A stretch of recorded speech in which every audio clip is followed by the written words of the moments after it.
Well, I guess I guess fair play is fair play, right? So Musk is out there trying to interfere in a Wisconsin Supreme Court race and calling out George Soros for being the one that paid for the protesters to boo at him on C-SPAN.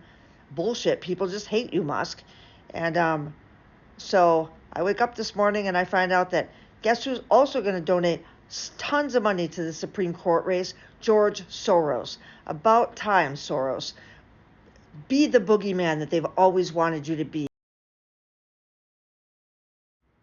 We want to get you to Wisconsin now, where the battle for control in the state Supreme Court will be decided today. It is the country's first major vote since last year's presidential election. President Trump and Elon Musk are throwing their support behind conservative Brad Schimmel, while former President Barack Obama and billionaire George Soros have both backed liberal Susan Crawford. Good. Now, overall, the Turnabout is fair play. both sides is topping $90 million in donations. That easily makes it the most expensive judicial race in U.S. history. Joining us now to talk about all of this is CBS News senior White House and political correspondent Ed O'Keefe. Ed, good morning to you. Both sides wouldn't be spending tens of millions if it wasn't crucial. What is at stake in this race? Yeah, you wouldn't normally get this kind of attention for a statewide race in a Midwestern state like this, but it's the first sort of high-stakes contest since President Trump took office. It's in a battleground state. There are issues like abortion rights, labor union rights, potentially congressional redistricting, all at stake in the kind of place that helps determine who ultimately serves in the White House every 4 years. And experts tell us, look, increasingly we're seeing PACs, these political action committees, other organizations, wealthy people feel like if this kind of a race is out there to be played in, it's easier and potentially more cost-effective to help enact change this way than it is to spend money in a presidential, gubernatorial, or congressional race. So that's why you see upwards of $81 million spent so far. Yes, some estimates say it'll be 90. One yesterday suggested $100 billion, all for one seat at the 7-seat state Supreme Court. But both sides realize this is a proxy battle, the ongoing red versus blue fight across America. Yeah, and Ed, how do the candidates differ then, and how would each of them change the balance of the court? Well, it is officially a nonpartisan race, but currently the court has a 4-3 liberal ideological split with conservatives. Susan Crawford, the Democratic backed, but again, nonpartisan, essentially liberal in this race, would maintain that liberal majority.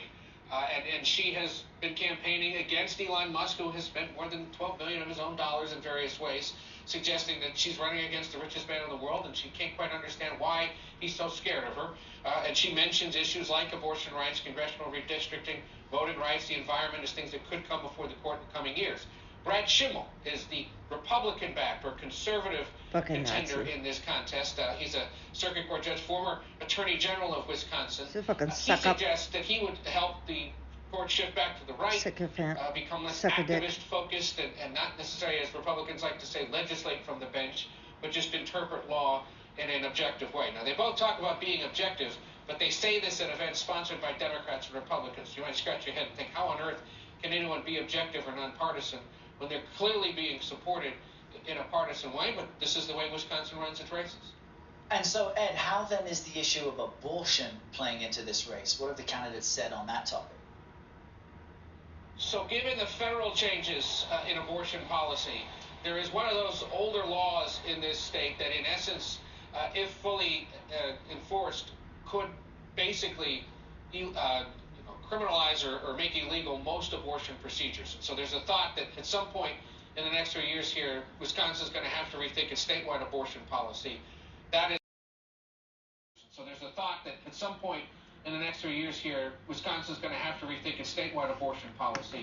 That is what has so many liberal organizations and Democrats concerned. It's why you've seen people like George Soros, the Illinois governor, J.B. Pritzker, who's focused on abortion rights for much of his term down in Illinois, spend money in this state to try to ensure that Crawford gets on the court and that ideological balance favoring liberals is maintained. All right, Ed O'Keefe for that live update, joining us from Milwaukee. Thanks, Ed.